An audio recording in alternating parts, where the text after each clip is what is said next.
সেই দায়িত্ব মাওলা আলীর কাঁধে দিয়েছেন। মাওলা আলীর কাঁধে দিয়ে হাত উঁচু করে বলেছিলেন, মান কুনতু মাওলা ফাহাদা আলিয়ুন মাওলা, আমি যার মাওলা ছিলাম আলী তার মাওলা। যার খিদা লাগলে আমার চেহারা পাইলে আলীর চেহারার দিক তাকায় থাকবা, যার ঋণ থাকলে আমার কাছে আসতা, আমাকে না পাইলে আলীর কাছে যাবা, যার যত প্রয়োজন আমার কাছে আসতা, আমি নাই তাহলে কি হইছে আলীর কাছে যাবা। এই আলী তোমাদের ওলি, আলী তোমাদের মাওলা, আলী তোমাদের ত্রাণকর্তা, আলী তোমাদের সমস্ত অভিভাবকের দায়িত্ব নিল। পড়েন না সুবহানাল্লাহ। আমার মাওলা আলী আলাইহিস সালামের দায়িত্ব সকলে মেনে নিল, সবাই মানতে পারলো, কিন্তু একজন মানতে পারে নাই। একজন মাওলা আলীর বিরুদ্ধে দাঁড়িয়ে গিয়েছেন, মৃত্যুর আগ পর্যন্ত মাওলা আলীর বায়াত নিয়ে কবরে যায় নাই। একজন ব্যক্তি, সে কে?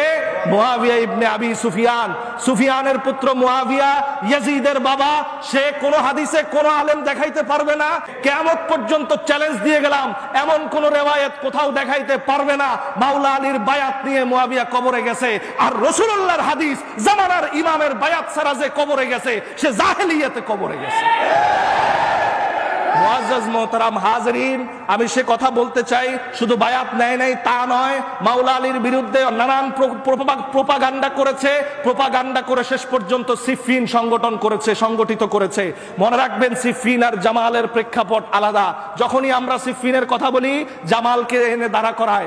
এইটাকে এক কথায় আমি পরিষ্কার করে দেই, জামালটাও মাওলা আলীর সাথে যে জঙ্গে জামাল হয়েছে সেটাও ভুল হয়েছে, মাওলা আলীর উপর জুলুম হয়েছে, যার প্রমাণ প্রতীয়মান হয়েছে সেই দিন হযরতে আম্মা আয়েশা সিদ্দিকা উম্মে আব্দুল্লাহ ওয়াল হুমায়রা রাদিয়াল্লাহু তাআলা আনহা, তিনি তার বাকি জিন্দেগি ইন্তেকালের আগ পর্যন্ত যতবার আমি দলিল পাঠিয়েছি, আমার ভাই বড় শ্রদ্ধাভাজন হাসমুদুল্লাহ ভাই, তার কাছে আমি দলিল দিয়েছি। সিয়ারু আলামিন নুবালা এবং ইবনে সাদের তাবাকাতের দলিল আমি দিয়েছি, সেখানে উল্লেখ রয়েছে, ইমাম জাহাবি লিখেছে, তারা সেখানে লিখেছে, বাকি জিন্দেগি আম্মা আয়েশা মওতের আগ পর্যন্ত যতবার জামালের কথা স্মরণ হয়েছে তিনি বলেছেন, ইয়া লাইতানি, আয় আফসোস, আমি যদি জামালে না যাইতাম, আমি যদি আলীর বিরুদ্ধে তরবারি না ধরতাম। তিনি কাঁদতে কাঁদতে চোখের পানি দিয়ে নিজের খিমার পর্যন্ত ভিজিয়ে ফেলছেন। সারা জীবন তিনি এভাবে কান্না করেছেন, আফসোস করেছেন, ইস্তেগফার করেছেন। মুসনাদে আহমদের হাদিস রয়েছে, মাওলা আলীকে জিজ্ঞেস করা হয়েছে, আপনাকে যদি জামালের ব্যাপারে জিজ্ঞেস করি আপনি কি বলবেন? মাওলা আলীর স্পষ্ট সহিহ সনদের হাদিস আছে, তিনি বলেছেন, সিফিনও যেমন বাগাওয়াত হয়েছে, জামালও তেমন বাগাওয়াত হয়েছে, স্পষ্ট কথা। কিন্তু সিফিনের জামালের বাগাওয়াতে তফাৎ রয়েছে। আম্মা আয়েশা সিদ্দিকা শ্রদ্ধা ভরে প্রত্যাখ্যান করে তিনি চলে গিয়েছেন, সসম্মানে মদিনায় পাঠিয়ে দেওয়া হয়েছে। এটা এখানেই আমি রাখলাম, আর বাড়াইলাম না। যখন হযরতে আম্মার বিন ইয়াসির রাদিয়াল্লাহু তাআলা আনহুর গর্দানকে কেটে মস্তককে আলাদা করে, মস্তক আলাদা করার ইতিহাস শুধু কারবালায় না, এটা সিফিন থেকে এসেছে, বদর থেকে এসেছে। এই মস্তক আলাদা করে যখন মুআবিয়ার সামনে পেশ করলো, যে মুআবিয়ার সামনে নিয়ে যাওয়া হলো, বলা হলো যে হায় হায়, রাসূলুল্লাহর ভবিষ্যৎবাণী সত্য হতে চলেছে। নবীজি ভবিষ্যৎবাণী করেছিল, ওয়াইহা আম্মার, আম্মার তোমার জন্য আফসোস হয়, একদল বাগী বিদ্রোহী জালেম তারা তোমাকে হত্যা করবে, তারা জাহান্নামের দিকে তোমাকে ডাকবে আর তুমি জান্নাতের দিকে ডাকবা। এ দুনিয়ার মানুষ, কোন সাহাবী কি কাউকে জাহান্নামের দিকে ডাকতে পারে? সবাই বলেন, ডাকতে পারে? কোন সাহাবী কি জাহান্নামে ডাকতে পারে? সবাইকে সাক্ষী দিতে হবে হাত তুলে। স্পষ্ট সরিহ মতন থাকার পরেও যারা এটাকে ঘাটতে চায়, যারা এটাকে তাওয়িল করতে চায়, তাদের তাওয়িল আমার জুতার তলায়। কোনো তাওয়িল লাগবে না, কোনো কিছু লাগবে না। রাসূলুল্লাহ স্পষ্ট বলেছেন যে তারা ডাকবে জাহান্নামের দিকে, আম্মার ডাকবে জান্নাতের দিকে।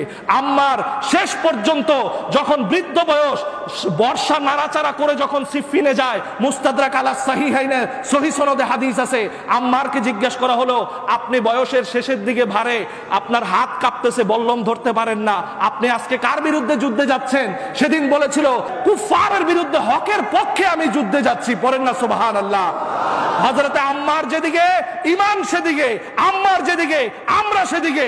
কি কথা ঠিক না ঠিক?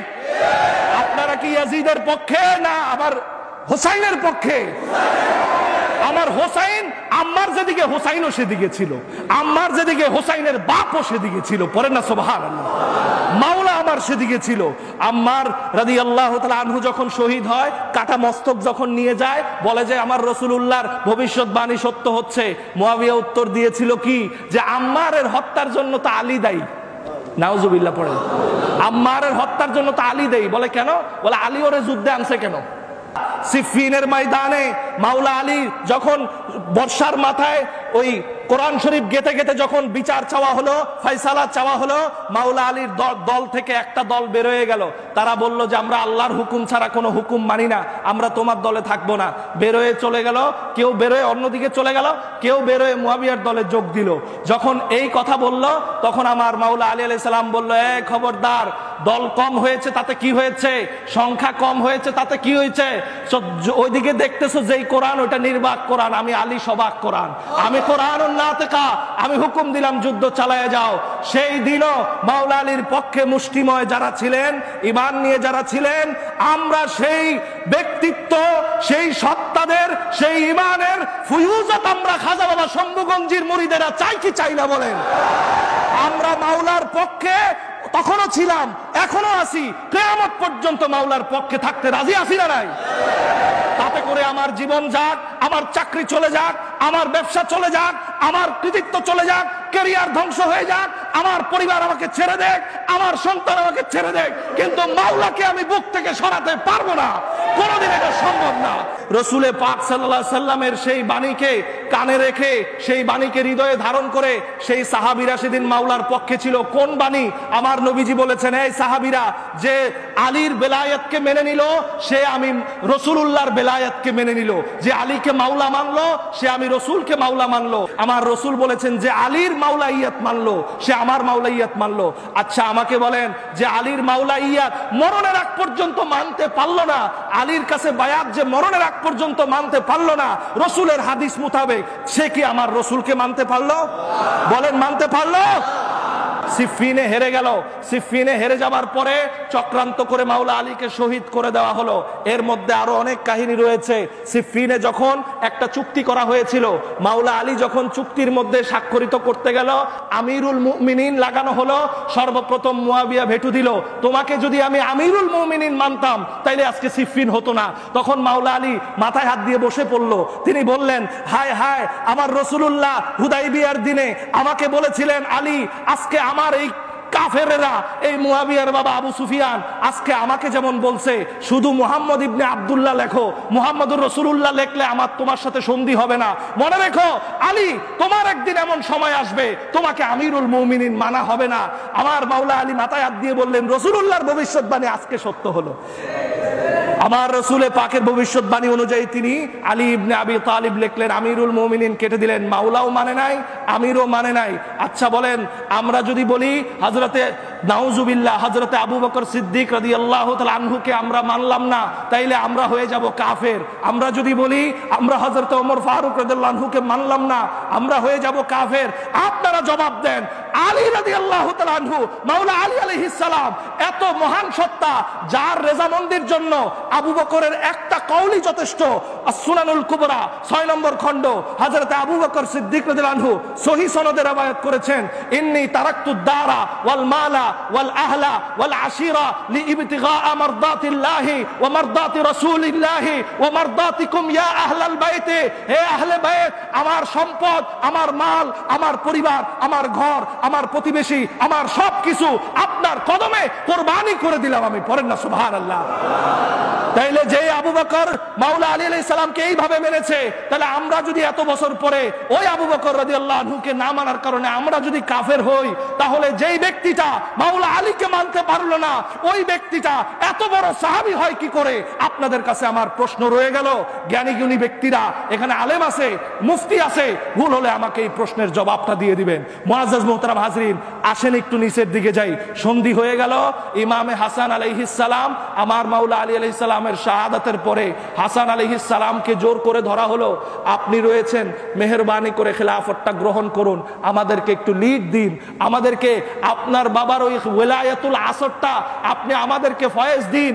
আমার ইমাম হাসান প্রথমে নিষেধ করেছিলেন, বলেছিলেন, লা, আমার বাবাকে যে নির্যাতন করা হয়েছে আমি এটার জন্য আমি নাই, আমি ঠান্ডা মানুষ, আমি আমার কাজে ব্যস্ত, আমি আমার রসুলে পাক আমার নানাজির জন্য মোরাকাবায় ব্যস্ত, আমি আমার নানাজির দিকে মুশাহাদায় ব্যস্ত, আমাকে বিরক্ত করো না। জোর করে ওনাকে খেলাফত দেওয়া হলো, উনি নিলেন। নেওয়ার পরে 6 মাস যেতে না যেতে কোনো না কোনো মারফতে, কোনো না কোনো মাধ্যমে মুআবিয়া ইবনে আবি সুফিয়ানের সহ্য হলো না, তাকে ছলে বলে কৌশলে নানাভাবে অত্যাচার অবিচার মসজিদে নববীতে, সেখানে শুধু নয় 70,000-এর উপরে মসজিদে 90 বছর পর্যন্ত আহলে বাইতকে মিম্বরে মিম্বরে গালি দেওয়া হলো। এই কাজটা করেছে কে? মুআবিয়া ইবনে আবি সুফিয়ান। উমাইয়ারা করেছে এই কাজ। তখনকার সময় বসরা, কুফা, সিরিয়া সবগুলো মুআবিয়ার দখলে ছিল। সেই সমস্ত মসজিদগুলোতে গালি প্রচলন ছিল। আপনারা আমাকে বলেন, বর্তমান সরকার যেখানে উপস্থিত রয়েছে, সেই সরকারের আমলে যদি কেউ কোনো সরকারকে বড় প্রতিষ্ঠানে গালি দেয়, এই খবর কি সরকারের কানে যাবে না? বলেন যাবে কিনা? আর সরকারের কানে যদি এই খবর যায়, সরকার কি হাত চুরি পরে বসে থাকবে? তাকে গ্রেফতার করবে। আপনি সৌদি আরবে যান, ইয়াজিদের বিরুদ্ধে একটা কথা বলেন, ঠাস করে চর মারবে, গ্রেফতার করে ধরে নিয়ে যাবে, সাথে সাথে নিয়ে যাবে, 1 সেকেন্ড দেরি করবে না। তাহলে সেই মুআবিয়ার সেই সংস্কৃতি, সেই রেওয়াজ, সেই রসম এখনো সৌদি আরবে আছে। আর সৌদি আরবের রিয়াল খাইয়া বাংলাদেশে এসে ওই হাসমত ভাই বলল, এসে বলে কি হযরত ইয়াজিদ, কি বলে? হযরত ইয়াজিদ। এরা সৌদির দালাল। কার দালাল? সৌদির দালাল। এরা ওই সৌদিরা হচ্ছে ইয়াজিদের দালাল। ইয়াজিদ তাদের বাপ লাগে। ওই দালালের রস এরা এদের পেটের মধ্যে গেছে। মনে রাখবেন, ওইভাবে 90,000 মসজিদে মিম্বারে মিম্বারে আহলে বাইতকে গালির প্রচলন করেছে।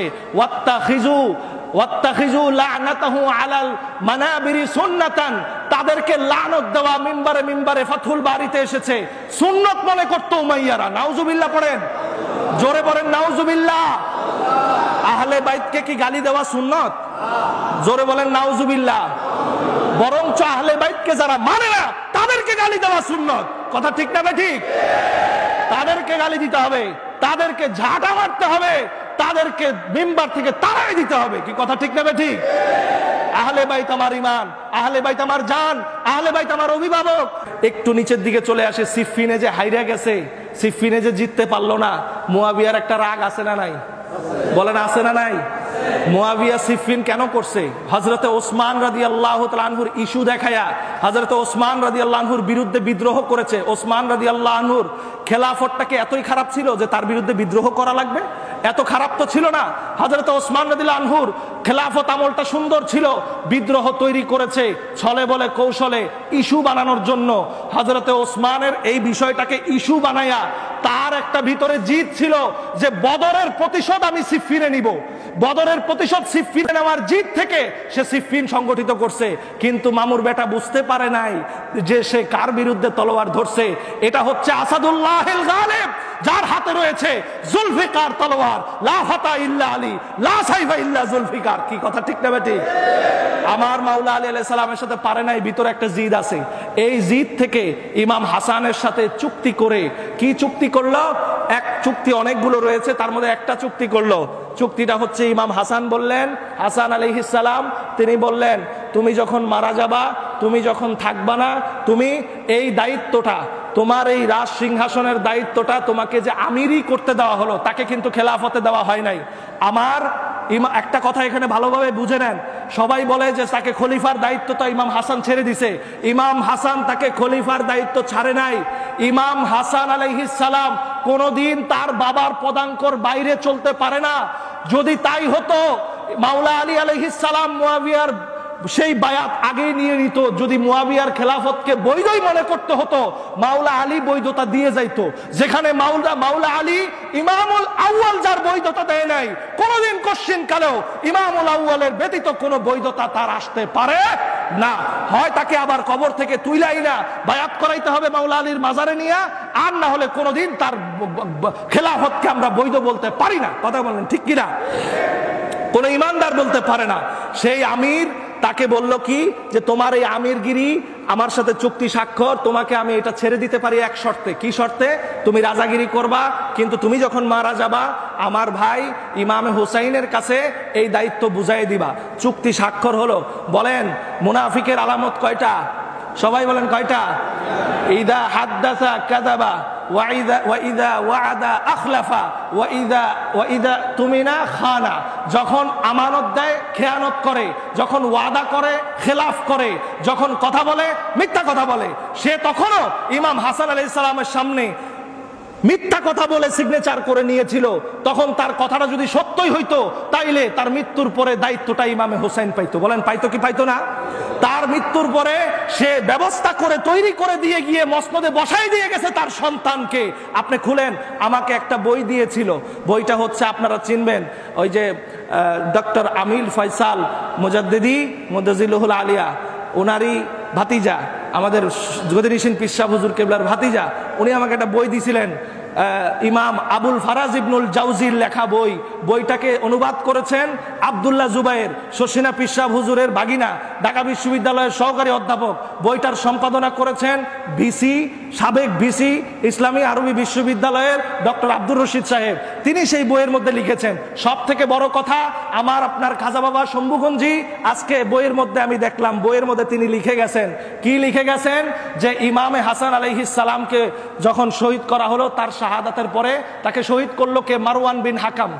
খাজা বাবা সাইফুদ্দিন নকশবন্দি রহমতুল্লাহ আলাইহি লিখে গেছেন, তাকে শহীদ করেছে বিষ প্রয়োগ দিয়া মারওয়ান বিন হাকাম, তার চক্রান্তে শহীদ হয়েছে।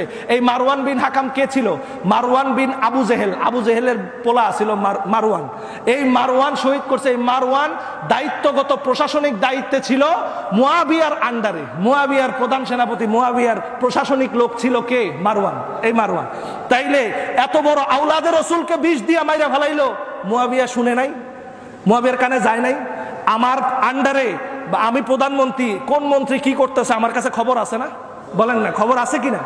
তাহলে এত বড় একটা আকাম করলে আমি তাকে প্রধানমন্ত্রীর পদে রাখবো? তাকে হাজতে জেলখানায়, যদি সে আশেকে রসুল হইতো, আশেকে আহলে বাইত হতো, নবীর আউলাদের সম্মান বুঝতো, তাকে বন্দি করে হাজতে দিত, নাইলে মৃত্যুদণ্ড দিত। দিত কি দিত না? দেয় নাই। বরং কি করেছে?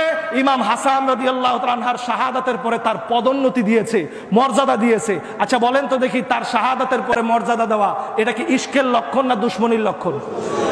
তাহলে আহলে বাইতের সাথে দুশ্মনী করলে নবীজি বলে গেছে কিনা যে আহলে বাইতের সাথে দুশ্মনী করলে ধ্বংস হবা? কি বলছে কি বলে নাই? তাইলে আহলে বাইতের সাথে দুশ্মনী। ইমাম হাসান আলাইহিস সালাম চলে যাওয়ার পরে খাজা বাবা সাইফুদ্দিন শম্ভুগঞ্জি তিনি লিখতেছেন যে এই মুয়াবিয়া, সে ব্যক্তি প্রশাসনিক কর্মকর্তা নিয়োগ করলো মদিনাতুল মুনাওয়ারায় 4 জনের জোর করে বায়াত নেওয়ার জন্য, সাহাবা ইকরামকে ফোর্স করে তার কুপুত্র মদখোর পুত্র ইয়াজিদের বায়াত নেওয়ার জন্য সাহাবা ইকরামদেরকে ফোর্স করলো। অনেক সাহাবা ইকরাম বায়াত গ্রহণ করলো, তার অত্যাচারে পড়ে, তার তলোয়ারের সামনে পড়ে সেই বায়াত গ্রহণ করার পরে 4 জন বায়াত গ্রহণ করে না, কোনো মতেই গ্রহণ করে না। তার মধ্যে একজন ইমামে হোসাইন ইবনে আলী, 2 নম্বর হযরতে আব্দুল্লাহ ইবনে জুবায়ের, 3 নম্বর আব্দুল্লাহ ইবনে ওমর, 4 নম্বর আব্দুর রহমান ইবনে আবি বকর। এই 4 জন ক্ষমতা তার বায়াত গ্রহণ করে না, ইয়াজিদের বায়াত। মুয়াবিয়া ইবনে আবি সুফিয়ান লোক পাঠাইলো, যে করে হোক 4 জনের বায়াত গ্রহণ করো। 4 জনের বায়াত গ্রহণ করতেই হবে। মারওয়ান মদিনায় আসলো, মদিনায় এসে 4 জনের উপর খুতবা দিল, জোর জবরদস্তি করলো, এমনকি সে পায়তারা করলো। সে বলল যে মুয়াবিয়া, আবু বকর এবং ওমর রাদিয়াল্লাহু তাআলা আনহুমা তাদের সিস্টেমে বায়াত নিচ্ছে, মুয়াবিয়া নাকি আবু বকর আর ওমর রাদিয়াল্লাহু তাআলা আনহুমার সিস্টেমে নাকি বায়াত নিচ্ছে। সেদিন হুজুর বিন আদি দাঁড়িয়ে প্রতিবাদ করেছিল। হুজুর বিন আদি একজন জলিলুল কদর মুহাজির সাহাবী। হুজুর বিন আদিকে জীবন্ত মাটির নিচে মুয়াবিয়ার নির্দেশে পুঁতে দেওয়া হয়েছিল হুজুর বিন আদিকে। এই হুজুর বিন আদি জলিলুল কদর সাহাবী ছিলেন, রাসূল পাকের শ্রেষ্ঠ বয়োজ্যেষ্ঠ একজন সাহাবী ছিলেন। তাকে হত্যা করা হয়েছে। হযরতে আবু বকর সিদ্দিক রাদিয়াল্লাহু তাআলা আনহুর সন্তান বায়াত নিল না, হযরত আব্দুল্লাহ ইবনে জুবায়ের বায়াত নিল না, হযরত আব্দুল্লাহ ইবনে ওমর তিনি ইয়াজিদের বায়াতকে চাপে পড়ে গ্রহণ করেছিলেন। বুখারীর মধ্যে আছে, বুখারীর riwayat, সেখানে আছে তিনি বায়াত নিয়েছিলেন।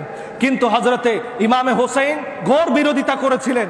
পরবর্তীতে যেই বছর তাদেরকে হুমকি দেওয়া হলো, খাজা বাবা সাইফুদ্দিন শম্ভুগঞ্জি হুজুর কেবলা রহমতুল্লাহ আলাইহি তিনি লিখতেছেন, পরবর্তী বছর মুয়াবিয়া 1 লক্ষ সৈন্য নিয়ে মক্কা শরীফে হজের সিজনে হজ করতে আসছে। চিন্তা করেন, হজ করতে আসে কার ঘরে? আল্লাহর ঘরে। কার ঘরে আসে? আল্লাহর ঘরে হজ করতে আসে।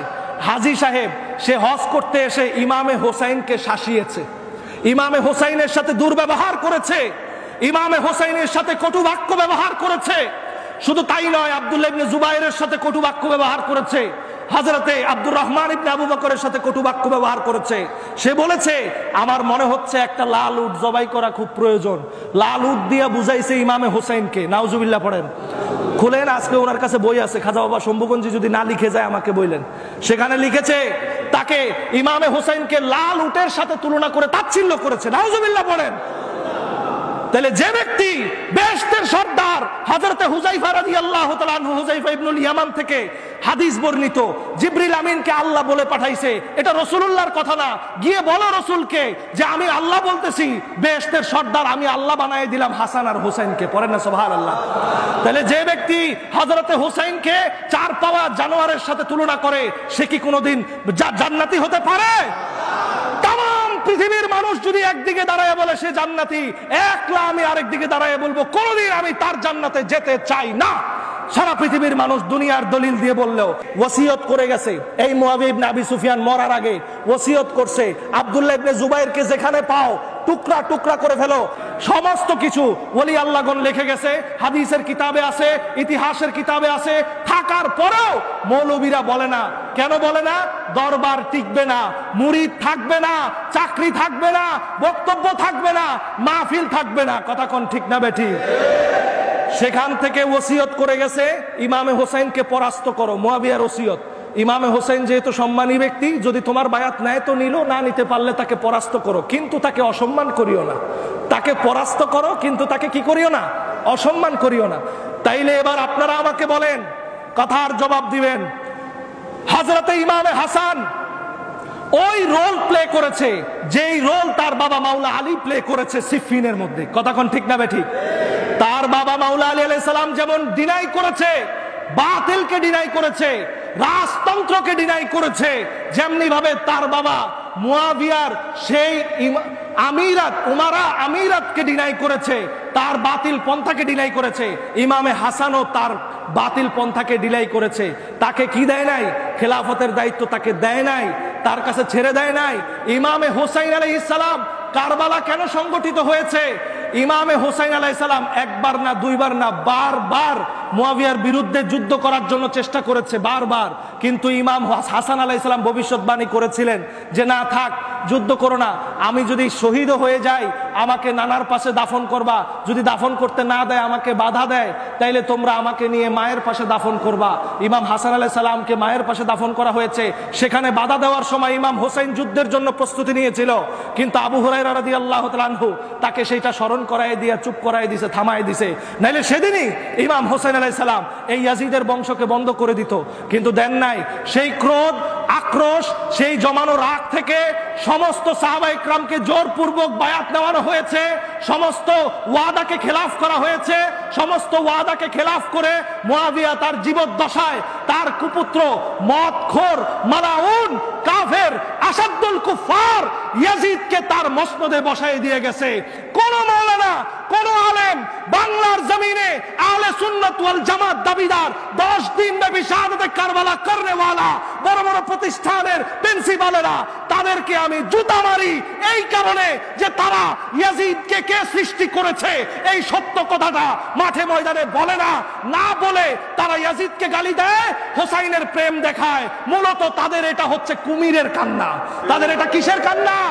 কুমিরের কান্না। মূলত তাদের এটা মুনাফিকের কান্না, আব্দুল্লাহ ইবনে উবাই ইবনে সালুলের কান্না, আব্দুল্লাহ ইবনে জুল খুয়াইসারা তামিমের কান্না। এগুলো বলি আজকে হক কথা বলার জন্য। আমার সমস্ত ক্যারিয়ারকে ধ্বংস করেছে কোন ওয়াহাবিরা করে নাই, খারিজিরা করে নাই, কোন আহলে হাদিস করে নাই, করেছে এই সুন্নিরা, এই সুন্নি নামধারীরা। এরা আমার ক্ষতি করেছে, জায়গায় জায়গায় আমাকে শিয়া প্রচার করেছে, জায়গায় জায়গায় এরা আমাকে বাতিল প্রচার করেছে। আমি কি যে কথাগুলো বললাম, হুজুর কেবলা এখানে আছে, আলেম এখানে আছে, বলেন আমার কোন কথাটা বাতিল, বলেন আমাকে ধরাই দেন যে তোমার এই কথাটা বাতিল। আচ্ছা ঠিক আছে, যদি মুআবিয়ার কথা বলা বাতিল হয়, একটা প্রশ্ন ছুড়ে দিলাম, কিয়ামত পর্যন্ত প্রশ্নের জবাব দিবেন। মুআবিয়া আপনাদের মতে যদি শ্রেষ্ঠ সাহাবী হয়, আমি মেনে নিলাম কিছুক্ষণের জন্য আপনাদের শ্রেষ্ঠ সাহাবী। আমাকে বলেন সাহাবীর কথা, কাজ, হুকুম ইসলামে আসার কিনা? বলেন, বলেন আসার কিনা? বলেন আসার কিনা? তাহলে যদি সাহাবীর কথা, হুকুম, নির্দেশ যদি দলিল হয়, আপনাদের মতে মুআবিয়া যদি শ্রেষ্ঠ সাহাবী হয়, আল্লাহর ওয়াস্তে ইয়াজিদকে গালি দিয়েন না। ইয়াজিদকে বৈধ খলিফা বানায় গেছে মুআবিয়া, ইয়াজিদের বায়াতের স্বীকৃতি দেন যদি কলিজায় সাহস থাকে। কথা কোন ঠিক না বেঠিক? আপনার আপনারা যেদিন থেকে ইয়াজিদকে গালি দেওয়া বন্ধ করবেন, ইয়াজিদকে খারাপ বলা বন্ধ করবেন, আমরাও মুয়াবিয়ার কথা বলা বন্ধ করে দিব। ইয়াজিদ আপনাদের কাছে সাহাবী, মুখে বলেন সাহাবী, কর্মে আপনারা ইয়াজিদকে গালি দেন। কেন দিবেন? সাহাবী কি এত বড় ভুল করতে পারে? এত বড় লম্পটকে এত বড় ক্ষমতা দিতে পারে? আমরা বিশ্বাস করি না সাহাবী এত বড় ভুল করতে পারে। জাহান্নামী হলে এত বড় ভুল করার সম্ভাবনা আছে। কথা বলেন ঠিক না বেঠিক? হাত তুলে বলেন ঠিক না বেঠিক?